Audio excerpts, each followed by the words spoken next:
Janaki versus State of Care. திருச்சூர்ல பூங்குந்தங்கிற ஊர்ல தன்னுடைய அப்பாவோட வாழ்ந்துகிட்டு இருந்த ஜானகிங்கிற அனுபவம் பரமேஸ்வரன் ஐடில வேலை கிடைச்சி பெங்களூர் போறாங்க. அங்க தோழிகள் தோழர்கள் கூட நல்லா ஜாலியா வாழ்ந்துகிட்டு இருக்காங்க. திருச்சூர் பூரத்துக்காக தோழிகளோட சொந்த ஊருக்கு வர்றாங்க. ஒரு நாள் ராத்திரி திருவிழா முடிஞ்சு ஒரு பேக்கரியில கூல்ட்ரிங்க்ஸ் குடிக்கும் போது அந்த பேக்கரி பசங்க ஏரியா பசங்க கூட தகராறு நடக்குது. அந்த கலைவரத்துல போனை வச்சுட்டு போயிடுறாங்க அனுபமா. ராத்திரி திரும்பி பேக்கரிக்கு வந்து போன் எடுக்கும் போது அனுபமா அந்த பேக்கரியில வச்சு மானபங்கப்படுத்தப்படுறாங்க. இந்த கேஸ் 223/2023 கேஸ் நம்பரோட கோர்ட்டுக்கு வருது.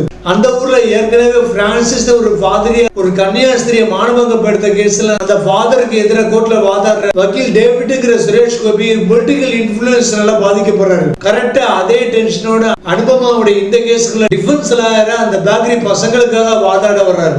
அவர் ஒரு ஆணித்தரமான வாதத்தை ப்ரூவ் பண்றாரு. என்னன்னா ஜானகி பேக்கரியில தான் மானபங்கப்படுத்தப்பட்டாங்கிறதுக்கு எந்த ஒரு நேரடி கண்கூடான சாட்சியோ சிசிடிவி கேமரா புட்டேஜ்கள் ஒண்ணுமே இல்ல. மொத்தத்துக்கு ஒரு எவிடன்ஸும் இல்ல. அனுபமா பெங்களூர்ல இருக்கும் போது தன்னுடைய காதல்னால கர்ப்பமாயிட்டு இங்கே வெளியில தெரிஞ்ச அசிங்கம்னு மே 14 ராத்திரி பேக்கரியில மானபங்கப்படுத்தப்பட்டதை இந்த பசங்க மேல போய் கேஸ் போட்டிருக்காங்க.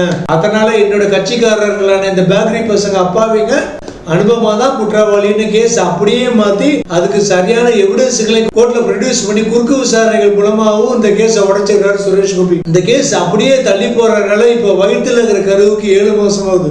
சோ கருவை கலைக்கவும் முடியாது. அதே நேரத்துல இந்த கருவுக்கு உண்மையான அப்பா யாருன்னு தெரியாம இந்த வளர்க்கவும் முடியாதனால அனுபமா மன ரீதியா பாதிக்கப்படுறாங்க. அதே நேரம் அனுபமாவுடைய அப்பாவுடைய மரணத்துக்கு காரணமாக இருந்த சிபிஓ ஃபிரோஸ் முகமதுங்கிற அக்சர் அலி அனுபமாவுக்கு ஹெல்ப் பண்றதுக்காக ஒரு அண்டர் கவர் ஆபரேஷன்ல இறங்கி இந்த கேஸை பத்தி துப்பறி ஆரம்பிக்கிறாரு. கடைசியில உண்மையான குற்றவாளிகளை கண்டுபிடிச்சாரா? அந்த குழந்தை கருவுக்கு உண்மையான அப்பா யாரு? இந்த கேஸ்ல பேக்கரி பசங்களுக்காக வாதாடின சுரேஷ் கோபி என்ன பண்ணுனாரு? ஜானகி ஏன் கேரளா கவர்மெண்ட்டுக்கு எதிராக ஹைகோர்ட்ல ஒரு ரிட் மனு தாக்கல் பண்ணி கேஸ் ஃபைல் பண்றாங்கன்னு பரபரப்பா சொல்ற படம் தான் JSK.